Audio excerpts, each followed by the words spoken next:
Soldiers try to disarm police task force in Lagos.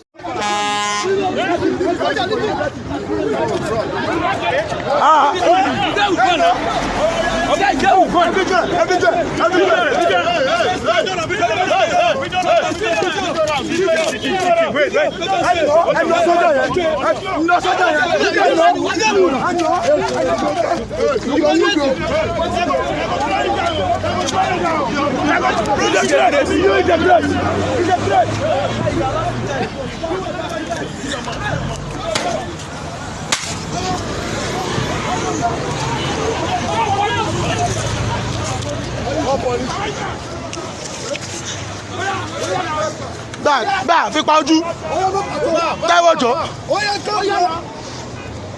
gbà jẹbu.